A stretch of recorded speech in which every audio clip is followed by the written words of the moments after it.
35% வாக்குகளை பெற்றிருக்கிறார். 2 பெரும் கட்சிகளை பின்னுக்கு தள்ளிவிட்டு அவரை முதலிடத்தில் மக்கள் தேர்ந்தெடுத்திருக்கிறார்கள் என்னும்போது அவர் முதலமைச்சராக வர வேண்டும் என்று பெருவாரியான மக்கள் விரும்பி இருக்கிறார்கள் என்பதுதான் இந்த தேர்தலினுடைய தீர்ப்பு. அதிமுகவுக்கு இப்படி ஒரு யோசனை வந்ததே புரட்சித் தலைவர் எம்ஜிஆர் அவர்களுக்கும் செல்வி ஜெயலலிதா அவர்களுக்கும் செய்த துரோகம். அந்த சிந்தனையே ஒரு துரோகம். தமிழ்நாட்டு மக்கள் இவர்களெல்லாம் என்ன செய்தாலும் ஏற்றுக்கொள்வார்கள் என்ற ஒரு இருமாப்பு இருந்தால்தான் இந்த யோசனையை உதித்திருக்க வேண்டும். இவர்களுக்கு விவஸ்தை இல்லையா, வெட்கம் இல்லையா என்று 2 கட்சிகளையும் பார்த்து எனக்கு கேட்க தோன்றுகிறது. திரு உதயநிதி அவர்களுக்கு விஜய் அவர்கள் முதலமைச்சராவதில் துளியும் விருப்பமில்லை. அதைத் தொடர்ந்துதான் இந்த சிந்தனை வலுப்பட்டது. 2 தரப்பிலும் ரகசிய பேச்சுவார்த்தைகள் நடந்தன என்பதை அதிமுக தரப்பிலும் திமுக தரப்பிலும் நான் உறுதிப்படுத்திக் கொண்டேன். அப்படி ஒரு சந்தர்ப்பவாத கூட்டணி அரசு அமைந்திருந்தால் தமிழக மக்கள் அடியோடு 2 கட்சிகளையும் அடுத்த தேர்தலில் நிராகரிப்பார்கள். அதுதான் அதனுடைய விளைவாக இருந்திருக்கும். விஜய் பிளஸ் அவர் உருவாக்குகிற கூட்டணி 180 190 இடங்களில் வெற்றி பெறும். அந்த நிலை உருவாகி இருக்கும். நல்ல காலம் இறைவனாக பார்த்து தமிழ்நாட்டை காப்பாற்றுவதற்காகவோ அல்லது இவர்களை காப்பாற்றுவதற்காகவோ அந்த முடிவு தடுக்கப்பட்டிருக்கிறது. திரு விஜய் அவர்கள் இந்த மாதிரியான முக்கியமான தருணங்களில் பேச மறுப்பது, ஒரு ட்விட்டரோ ஒரு ஆடியோவோ ஒரு வீடியோவோ செய்யாமல் இருப்பது அவருடைய பலவீனம் என்று நான் பார்க்கிறேன். இந்த அணுகுமுறையில் தொடர்ந்து அவர் அரசியல் நடத்த முடியாது. ஜனநாயகன் தொடங்கி பதவியேற்பதில் இருக்கக்கூடிய சிக்கல் வரை ஒரு விஷயத்திலும் வாய் திறக்காமல் இருப்பது விஜய் பக்கம் இருக்கிற மிகப்பெரிய பலவீனம் என்று நான் பார்க்கிறேன். அவருடைய வாக்குறுதிகளை எல்லாம் நிறைவேற்ற வேண்டுமானால் மேலும் 2 லட்சம் கோடி இருந்தால் தான் முடியும். 1 லட்சம் கோடியே தேவைப்படும் நினைக்கிறேன். ஆகவே அந்த வாக்குறுதிகளில் எது அத்தியாவசியமானதோ அதை மட்டும் முதலில் செய்துவிட்டு நிதி நிலைமையை சீர்படுத்த வேண்டும். சட்டம் ஒழுங்கு மோசமாக இருக்கிறதை சீர்படுத்த வேண்டும். போதைப் பொருள் குற்றங்களை முழுமையாக ஒடுக்குவதற்கு கடுமையான சட்டத்தை கொண்டு வர வேண்டும்.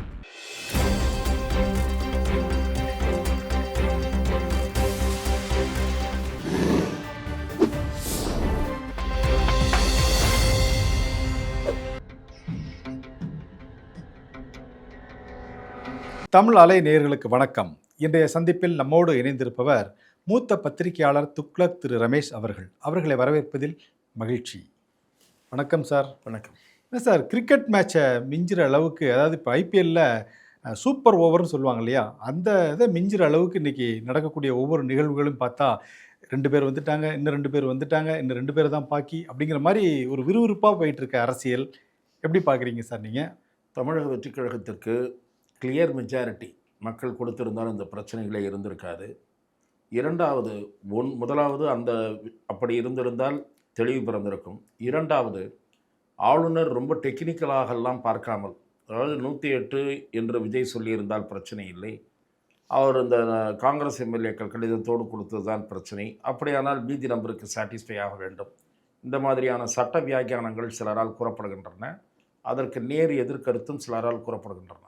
ஆளுநர் ஃப்ளோரில் நிரூபிங்கள், அதுக்கு 4 நாளோ 5 நாளோ, இவர் 2 வாரம் கேட்டால் அதை கொடுக்கணும்னு அவசியம் கிடையாது, 2 நாளில் நிரூபிங்கன்னு கூட கேட்டிருக்கலாம். ஆனால் ஆளுநரும் இதை இழுத்தடித்து அவரும் இதில் அரசியல் சாயம் பிஜேபி மீது பூசப்படுவதற்கு அவரும் காரணமாகிவிட்டார். இது ஒரு பக்கம். அதே மாதிரி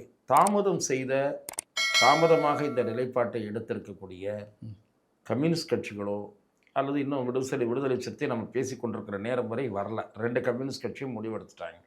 அவர்களாவது கவர்னருடைய செயலை கண்டித்த அந்த கட்சிகள், கவர்னர் செயலை கண்டித்த அந்த கட்சிகள் உடனடியாக ஆதரவு கடிதத்தை விஜய்க்கு கொடுத்திருக்கலாம். இப்படி ஒவ்வொரு தரப்பிலும் இந்த விஷயத்தை போட்டு இழுத்து இருக்கிறார்கள் ஜம்பு மாதிரி என்று தான் தோன்றுகிறது. ஏனென்றால் மக்கள் தெளிவான மேண்டேட் அதாவது 120 118 மேஜிக் நம்பரோ இல்லை 120யோ விஜய்க்கு கொடுக்கவில்லை என்றாலும் கூட விஜய் தான் ஆட்சிக்கு வர வேண்டும் என்று தமிழ்நாட்டு மக்கள் தீர்மானித்திருக்கிறார்கள் என்பதை 1.25 கோடி வாக்குகளிலிருந்து நம்மால் புரிந்து கொள்ள முடியும். அது சாதாரணமான விஷயம். அவர் பெற்ற வாக்குகள்ல இருந்து நம்ம தெரிஞ்சு கொள்ள முடியும். 35% வாக்குகளை பெற்றிருக்கிறார். 2 பெரும் கட்சிகளை பின்னுக்கு தள்ளிவிட்டு அவரை முதலிடத்தில் மக்கள் தேர்ந்தெடுத்திருக்கிறார்கள் என்னும்போது அவர் முதலமைச்சராக வர வேண்டும் என்று பெருவாரியான மக்கள் விரும்பி இருக்கிறார்கள் என்பதுதான் இந்த தேர்தலினுடைய தீர்ப்பு. இந்த தீர்ப்பை உணர்ந்து கொண்டு மேதக ஆளுநர், அவர் வெளி மாநிலத்தவராக இருக்கலாம், எந்த மாநிலத்துக்கு சொந்தக்காரராகவும் இருக்கலாம், மேலோட்டமாக பார்க்கும்போது மக்களுடைய விருப்பம் இதுதான் என்று அவர் தெரிந்து கொண்டு அழைத்திருக்கலாம். அழைத்து ஃப்ளோரில் 2 நாளில் பண்ணுங்க, இல்லை 3 நாளில் பண்ணுங்க நிபந்தனை விதித்திருக்கலாம். ஏன்னா அது குதிரை பேரத்தை தடுக்க வேண்டும் என்ற ஒரு கருத்து வலியுறுத்தப்படுகிறது. சார், இதற்கு பல உதாரணங்கள் சொல்லப்படுகின்றன. பட்னாவிஸ் வழக்கு, எஸ்ஆர் பொம்மை வழக்கு, சர்க்காரியா கமிஷன் போட்டு ஆளுக்கு இதை என்னென்ன திரும்ப அதெல்லாம் எல்லாம் சொல்லிட்டு இருக்காங்க. அதில் பாதி அரை குறையமாக சொல்கிறாங்க, சில பேர் முழுசாக சொல்கிறாங்க, ஏதோ சொல்கிறாங்க. இதில் என்ன நெருக்கடி ஏற்பட்டு விட்டது என்றால், ஆளுநர் அழைக்காதது தவறு என்ற கருத்து தான் மேலோங்கியதன் காரணமாக ஆளுநரே ஒரு தேசிய சேனலில் போய் ஃபோனோவில் வர்றார், பேட்டி கொடுக்குறார். யாராவது நீங்கள் கேள்விப்பட்டிருக்கிறீங்களா? நாம் ஃபோனோவில் வருவோம், நீங்கள் ஃபோனோவில் என்ன கூப்பிட்றீங்க, தந்தி டிவியில் என்ன ஃபோனோவில் கூப்பிட்றாங்க, மேதக ஆளுநரை ஃபோனோவில் கூப்பிட்றாங்க. அவர் அதுக்கு போய் சொல்கிறாருன்னா அவர் உண்மையிலேயே அவ்வாறு கொடுத்ததை நான் பாராட்டுகிறேன். என்னன்னா, ஒரு கவர்னர் என்ற அந்தஸ்திலிருந்து இறங்கி டெலிஃபோன் மூலமாக ஒரு கருத்தை சொல்கிறார். கிளாரிட்டி வேணுங்கிறதுக்காக கொடுத்தது மாதிரி அவர் சொல்கிறாரு. ஒரு கிளாரிட்டி வரணுன்றது. ஆக அதை கொடுக்க வேண்டிய சூழல் எதனால் உருவானது? நீங்கள் தமிழ்நாட்டு அரசியலில் ஒரு குழப்பம் உருவாவதற்கு நீங்களும் ஒரு காரணமாகி விட்டீர்களோ என்ற விமர்சனத்தின் காரணமாகத்தான் மேதக ஆளுநர் அந்த ரிபப்ளிக் தொலைக்காட்சியில் தோன்றி விளக்கம் கொடுத்தார். ஆனால் அதே தொலைக்காட்சியில் பேசிய உச்சநீதிமன்றத்தினுடைய மூத்த வழக்கறிஞர் ஆளுநர் கருத்து தெரிவித்து முடித்த பிறகு மூத்த வழக்கறிஞர் திரு முகுல் ரோஹத்கி அவர்கள் ஆளுநருடைய கருத்து நான் ஏற்றுக்கொள்ளவில்லை, விஜய்க்கு வாய்ப்பு வழங்கியிருக்க வேண்டும் என்று சொன்னார். மூத்த வழக்கறிஞர் திரு கபில் சிபல் சொன்னது கூட, அவர் காங்கிரஸ் கட்சியைச் சேர்ந்தவர், முன்னாள் மத்திய அமைச்சராக இருந்தவர் என்று கூட நீங்கள் ஒதுக்கலாம். காங்கிரஸ் கட்சியைச் சேர்ந்தவர் அப்படித்தான் பேசுவார் என்று. முகுல் ரோஹத்கி அப்படி சாயம் பூச முடியாது. அவர் காங்கிரஸ் சார்பு நிலையிலும் வாதாடி இருக்கிறார், திமுக சார்பு நிலையிலும் வாதாடி இருக்கிறார். அவர் ஒரு வழக்கறிஞர், ப்ரொஃபஷன். ஆகவே ஒரு ப்ரொஃபஷனாக அவர் பார்க்கும்போது மேலோட்டமாக இந்த தமிழ்நாட்டு அரசியல் அந்த தேர்தல் முடிவுகளை பார்த்து ஆளுநர் அழைத்திருந்தால் இந்த பிரச்சனையே இல்லை என்று தான் முகுல் ரோஹத்கி கூறினார். ஆகவே எதற்காக அதை சொல்லுகிறேன் என்றால், ஏற்பட்டுவிட்ட தாமதம். 4ஆம் தேதி மாலை தேர்தல் முடிவுகள் வந்துவிட்டன, இரவு வந்துவிட்டன.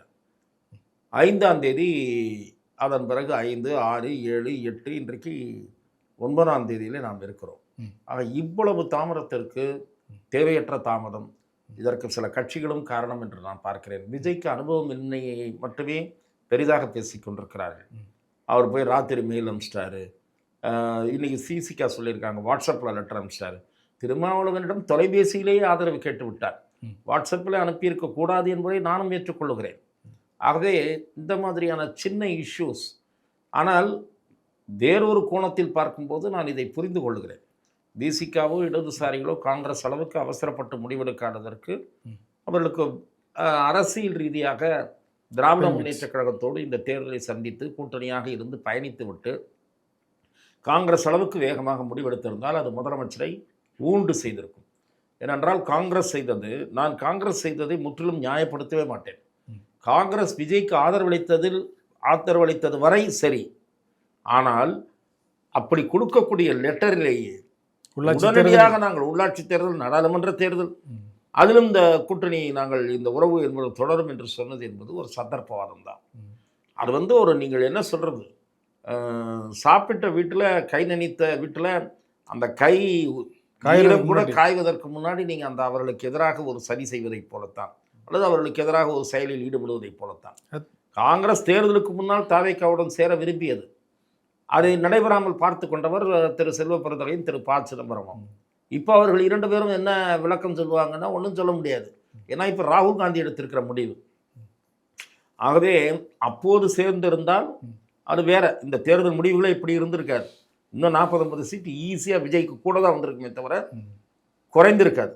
காங்கிரஸ் விஜய் சேர்ந்திருந்தால் முடிவுகள் மாறி இருக்கும். இப்போ சேர்றாங்க.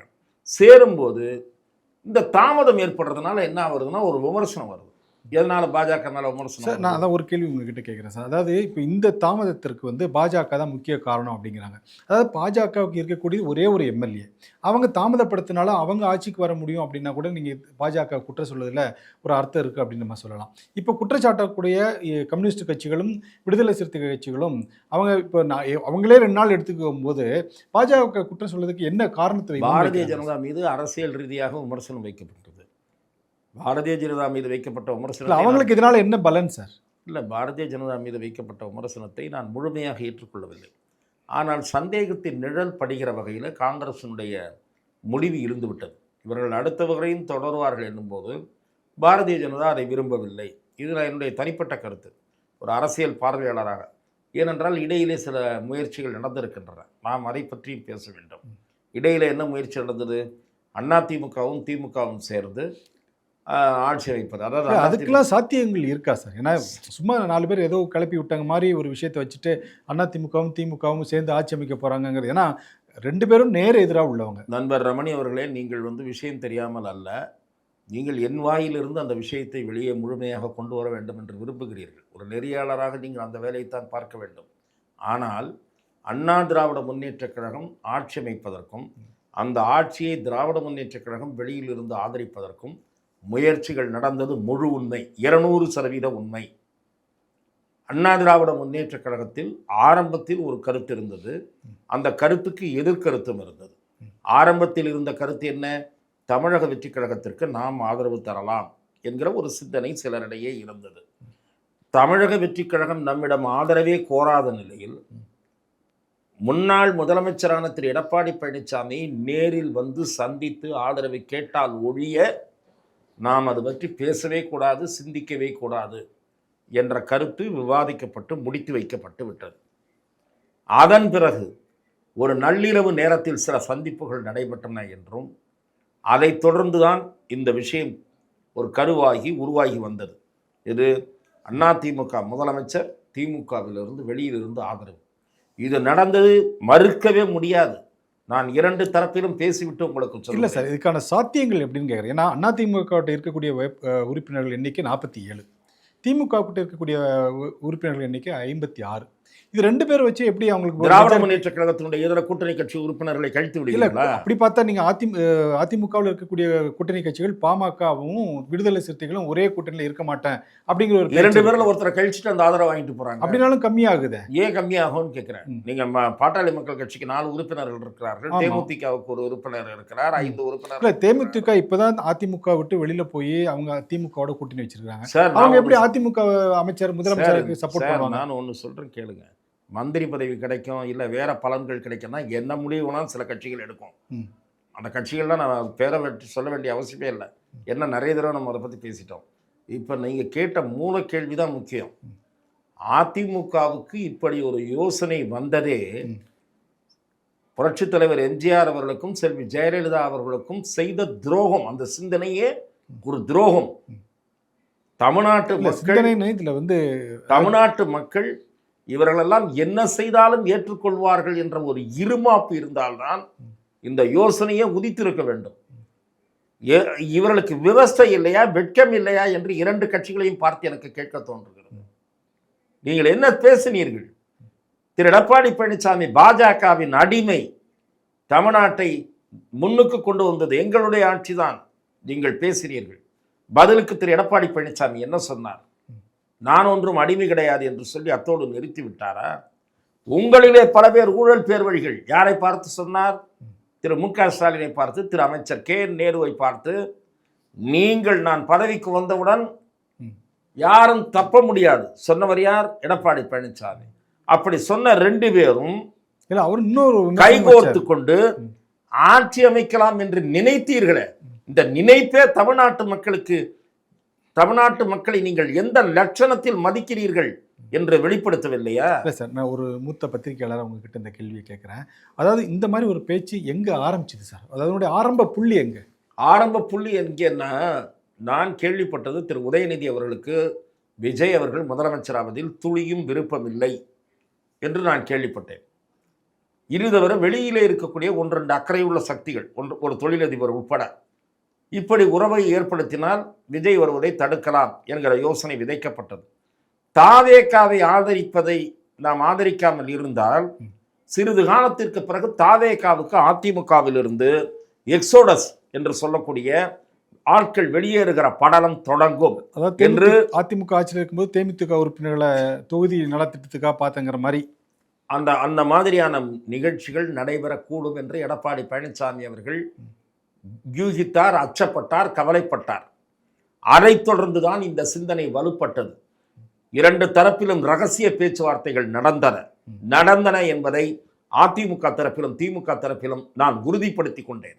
அதாவது இந்த புள்ளிய அந்த சிந்தனைக்கு எதிராக அதிமுகவில் எதிர்ப்பு குறைவாக இருந்தது என்பது எனக்கு வியப்பளித்தது.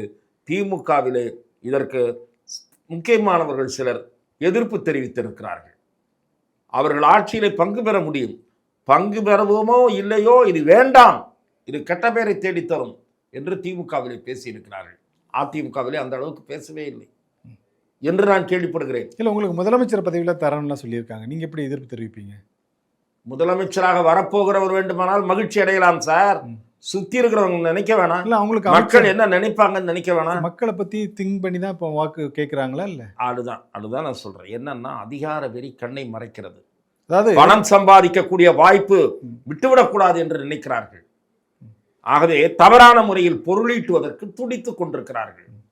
அந்த துடிப்பு தான் வெளி உலகம் என்ன நினைக்கும் என்கிற சிந்தனையே மறைத்து விடுகிறது. ஆனா மக்கள் எல்லாம் வெகுண்டு எழுந்துருவாங்களே. ஏன்னா நாங்க விஜய் தான் வெற்றி பெறணும்னு வாக்களிச்சிருக்கிறோம். நீங்க ரெண்டு பேரும் வேணாங்கிறதுனால நான் விஜய்க்கு தானே வாக்களிச்சா, நீங்க அவரை புறந்தள்ளிட்டு நீங்க வரணும்னு நினைச்சா ஒரு காலம். நாம் இப்போது பேசிக்கொண்டிருக்கிற இந்த நிமிடம் வரை அதற்கான வாய்ப்புகள் சுருங்கி கொண்டிருக்கிறது அல்லவா? நல்ல காலம். அதற்காக இந்த இரண்டு கட்சிகளும் இறைவனுக்கு நன்றி சொல்ல வேண்டும். இல்லாவிட்டால் அப்படி ஒரு சந்தர்ப்பவாத கூட்டணி அரசு அமைந்திருந்தால் தமிழக மக்கள் அடியோடு இரண்டு கட்சிகளையும் அடுத்த தேர்தலில் நிராகரிப்பார்கள். அதுதான் அதனுடைய விளைவாக இருந்திருக்கும். விஜய் பிளஸ் அவர் உருவாக்குகிற கூட்டணி 180 190 இடங்களில் வெற்றி பெறும். அந்த நிலை உருவாகி இருக்கும். நல்ல காலம் இறைவனாக பார்த்து தமிழ்நாட்டை காப்பாற்றுவதற்காகவோ அல்லது இவர்களை காப்பாற்றுவதற்காகவோ அந்த முடிவு தடுக்கப்பட்டிருக்கிறது என்று நான் இதுவரை நினைக்கிறேன். நீங்கள் விஜய் ஆட்சி அமைக்காமல் வேறு என்ன மாதிரியான சூழல் ஏற்பட்டிருந்தாலும் அது விஜய்க்கு பெரும் அனுதாபமும் ஆதரவுமாக மாறியிருக்கும் என்பதுதான் களத்தில் இருக்கக்கூடிய நிலைமை. பலரோடு உரையாடுகிற வாய்ப்பை நான் பெற்றவன் என்ற முறையிலே சொல்கிறேன். இப்படி விஜய்க்கு 5 நாள் டிலே ஆவதையே பல பொதுமக்களில் பெரும்பாலானவர்கள், அரசியல் விவரம் அறிந்தவர்கள், பத்திரிகை படிப்பவர்கள், தொலைக்காட்சி பார்ப்பவர்கள் ஏற்றுக்கொள்ளவில்லை. இது என்ன நடக்கிறது தமிழ்நாட்டில்? ஏன் டிலே ஆகிறது? அவரை சட்டமன்றத்தில் நிரூபிக்க சொல்ல வேண்டியதுதானே என்பதுதான் பலருடைய கருத்தாக இருக்கிறது. ஆகவே மக்கள் விருப்பத்திற்கு மாறாக ஏதேனும் ஒரு அரசியல் முடிவு இங்கே நிகழ்ந்திருக்குமானால் அல்லது இனிமேலும் கூட நிகழுமானால் சார் இவர் செயல்படுவதற்கு அனுமதிக்க வேண்டும். ஓராண்டு மக்கள் அந்த ஆட்சி ஓராண்டு பார்த்து எடை போடுவார்கள். வெளியிலிருந்து ஆதரிப்பவர்களும் குறைந்தபட்சம் 6 மாத காலத்திலிருந்து ஓராண்டு காலம் அவகாசம் அளிக்க வேண்டும். இடைப்பட்ட காலத்தில் 1 வருடத்திற்கு முன்னால் இந்த ஆட்சியை கவிழ்க்கிற முயற்சி நடைபெறுமானால் அல்லது ஏதாவது சாக்கு போக்கை சொல்லி கவிழ்ப்பார்களானால் மக்கள் அதற்கு உரிய தண்டனையை தேர்தல் மூலம் திரும்பவும் தருவார்கள் என்பதுதான் என் பார்வை. சரி சார், இன்னும் ஒரு முக்கியமான கேள்வி உங்ககிட்ட கேட்க வேண்டியது சார். அதாவது இந்த விஜய்க்கு 118 என்ற மேஜிக் நம்பர் வருவதற்கு இந்திய கம்யூனிஸ்ட், மார்க்சிஸ்ட் கம்யூனிஸ்ட், விடுதலை சிறுத்தைகள் இந்த 3 கட்சிகளும் ஆதரவு கொடுத்தாலே அந்த மேஜிக் நம்பர் அவருக்கு கிடைச்சிடும். 118ங்கிற நம்பர் கிடைச்சிடும் ஈஸியாக. இதை சபாநாயகர் கவர்னர் இதை மறுக்க முடியாது. நீங்கள் இனிமேல் காலதாமதப்படுத்த முடியாது. ஆனால் இவங்க குற்றச்சாட்டு சொன்னாங்க, இந்த மாதிரி கவர்னர் வேண்டுமென்றே தாமதப்படுத்துகிறார் அப்படின்னு. நீங்கள் மக்கள் மீதோ இல்லை விஜய் மீதோ உங்கள் அக்கறை இருந்திருந்தால் இவங்க சப்போர்ட் பண்ணியிருக்கலாம் இல்லையா? நிச்சயமாக. செயற்குழு இல்லை, ஒரே விஷயம், செயற்குழு பொதுக்குழுவை கூட்டி நான் முடிவெடுத்து நான் உங்கள்கிட்ட சொல்கிறேன்னு சொன்னார். வரவேற்கத்தக்கதான். அதே மாதிரி தான் இந்த தேர்தலுக்கு முன்பு செயற்குழு பொதுக்குழுவில் கூட்டி ஒரு முடிவு எடுத்தாங்க. விடுதலை சிறுத்தைகள் கட்சி சார்பில் 2 இலக்கங்களில் தொகுதி வாங்கணும்னு. வாங்க முடிஞ்சுதா? இல்லை வாங்கினாங்களா? இல்லை செயற்குழுவில் அதுக்கு எதிராக தீர்மானம் ஆச்சா? இல்லை அதே மாதிரி தான் இந்திய கம்யூனிஸ்ட் கட்சி சார்பிலையும் தீர்மானம் நிறைவேற்றினாங்க. குறிப்பிட்ட ஒரு 6 தொகுதியாவது வாங்கிவிடணும் அப்படின்னு முடிவு பண்ணாங்க. அது 5 தொகுதி கொடுக்கும்போது வாங்கிட்டு தானே போனாங்க. அதே மாதிரி சொல்லி நம்ம முதல்ல ஆதரவு கொடுத்து மக்கள் தான் முக்கியம் நமக்கு. ஒரு ஆட்சி அமைஞ்சா விஜய் ஆட்சி அமைச்சிட்டாருன்னா நம்ம அதுக்கப்புறம் பார்த்துக்கலாம் அப்படின்னு சொல்லி கூட அவங்க ஆதரவு கொடுத்துருக்கலாம்ல. 2 நாளைக்கு முன்னே இந்த பிரச்சனை முடிஞ்சிருக்கும் இல்லையா? அதுதான் நான் முதல்ல இருந்தே உங்களுக்கு சொல்லிக் கொண்டிருக்கேன். இந்த விவகாரம் இழுத்துக்கொண்டே போனதற்கு வெறுமனே ஆளுநரை மட்டும் பொறுப்பாக்குவதை நான் ஏற்றுக்கொள்ளவில்லை. ஆளுநரும் ஒரு காரணமாக இருந்திருக்கிறார். விஜயும் அந்த கடிதம் கொடுத்ததில் டெக்னிக்கல் இஷ்யூ வருவதற்கு காரணமாக இருந்திருக்கிறார். இந்த கட்சிகளாவது நீங்கள் விஜய்க்குத்தான் வாக்களித்திருக்கிறார்கள் என்ற, அதாவது பாப்புலர் மேண்டேட்டை மதிக்க வேண்டும் என்பதுதான் கம்யூனிஸ்டுகளுடைய சாராம்சம். இந்த சாராம்சத்தை ஆரம்பத்திலேயே புரிந்து கொண்டு செய்திருக்கலாம். நீங்க கொடுத்தவங்க இவ்வளவு தூரம் நம்ம இழுத்து வந்திருக்க வேண்டிய, அதுதான் நான் நினைக்கிறேன் இதற்கும் காங்கிரஸ் காரணம் என்று நான் நினைக்கிறேன். நான் ஒரு கூட்டணி கட்சியைச் சேர்ந்த ஒரு பிரமுகரிடம் பேசினேன். அவர்கள் என்ன சொல்லுகிறார்கள் என்றால், காங்கிரஸ் உடனடியாக திமுகவை டம்ப் பண்ணிவிட்டு, கைவிட்டு விட்டு, நிராதரவாக விட்டுவிட்டு வெளியேறிய வேகத்தில் நாங்களும் அந்த முடிவை எடுத்திருந்தால் நாங்களும் விமர்சனத்துக்கு ஆளாகியிருப்போம். ஆகவே திராவிட முன்னேற்றக் கழகம் ஆட்சியை இழந்து அதனுடைய தலைவரே தேர்தலில் தோல்வியை தழுவியிருக்கக்கூடிய ஒரு சூழலில் நாங்கள் உடனடியாக கைவிட்டு விட்டு வருவது சரியாக இருக்காது.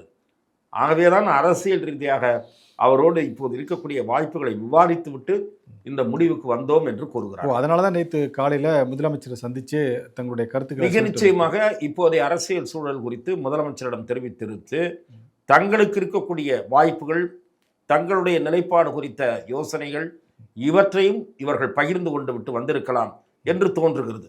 இன்னொன்றும் நாம் கவனிக்க வேண்டும். நேற்றைய தினம் முதலமைச்சரை சந்தித்த போது திமுக வெளியிலிருந்து அதிமுகவை ஆதரிப்பது பற்றியும் விவாதிக்கப்பட்டிருக்கலாம் என்று பல்வேறு செய்திகள் வெளிவந்தன.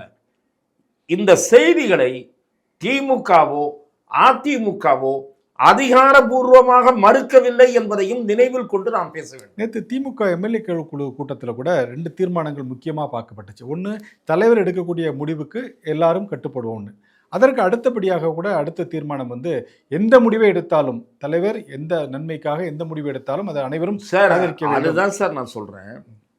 பத்திரிகையில் தலைப்புச் செய்தியாக வருது, பிரதான செய்தித்தாள்களில் தலைப்புச் செய்தியாக வருது.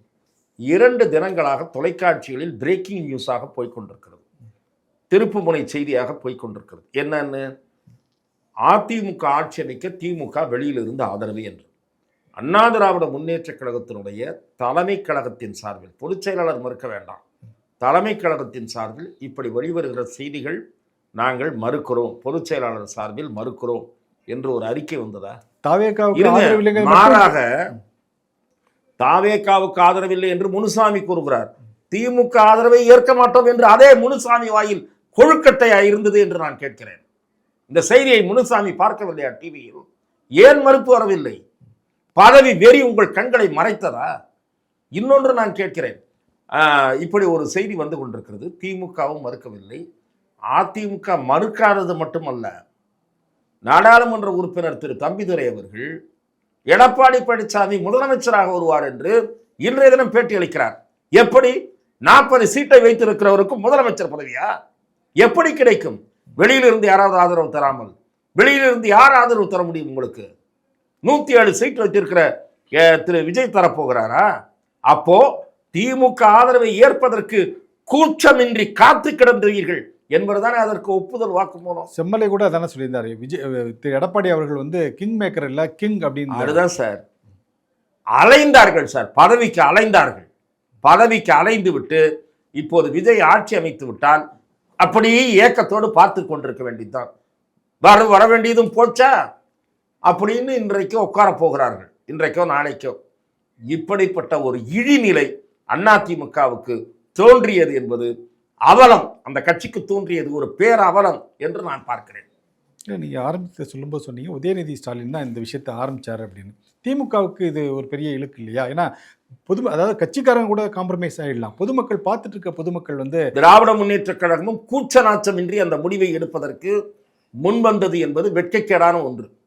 நீங்கள் மக்களை, அவர் தான் நிறைய போட்டோ தூக்கி காமிச்சார் எல்லா பிரச்சாரத்திலையும். பாருங்க, அவர்கிட்ட வேற ஸ்டஃப் இல்லை, போட்டோ காட்டுறதை தவிர அவருக்கு வேற ஒன்றும் தெரியாது.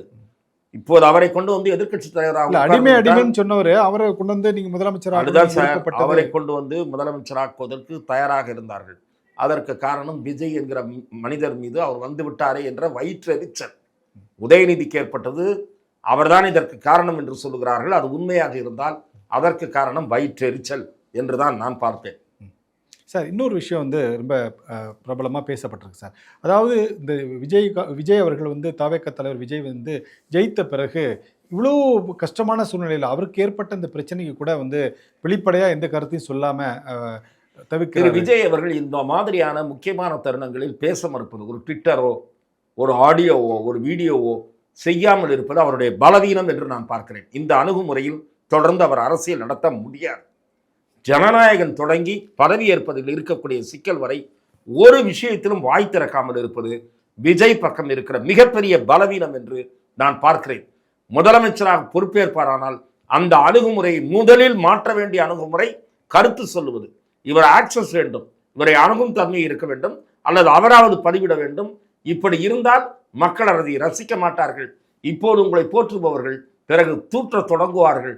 அதை விஜய் உணர வேண்டும். சார், இப்போ வந்து விஜய் ஆல்மோஸ்ட் எல்லாம் ஒரு மாதிரி செட்டில் ஆகி முதலமைச்சராக வந்து இன்னும் 2 நாளில் பதவி வைக்க போகிறான்னு வச்சுக்கோங்க சார்.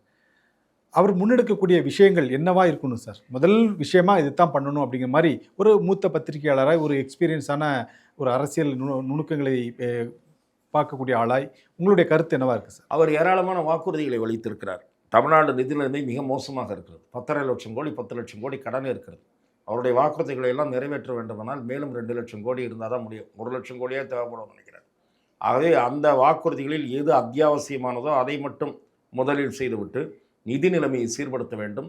சட்டம் ஒழுங்கு மோசமாக இருக்கிறது, அதை சீர்படுத்த வேண்டும். போதைப் பொருள் குற்றங்களை முழுமையாக ஒடுக்குவதற்கு கடுமையான சட்டத்தை கொண்டு வர வேண்டும்.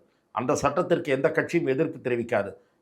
என்னை கேட்டால் முதல் மசோதாவே போதைப் பொருள் குற்றவாளிகளுக்கு உச்சபட்ச தண்டனை அதற்கு வழி செய்கிற ஒரு மசோதா என்பது முதல் மசோதாவாக இருக்க வேண்டும். நிதி நிலைமையை சீர்படுத்த வேண்டும். மக்களை பாதிக்காத வகையில் புதிய வருவாய் இனங்களை கண்டறிய வேண்டும். அதற்கு பிறகுதான் இலவசங்கள் பக்கம் பார்வையை திருப்ப வேண்டும் என்பதுதான் என்னுடைய கருத்து. ஓகே சார், நம்மளும் தொடர்ந்து என்னெல்லாம் செய்ய இருக்கிறான்னு கவனிக்கலாம் சார். அதுவரை நன்றி, வணக்கம் சார். வாய்ப்புக்கு நன்றி.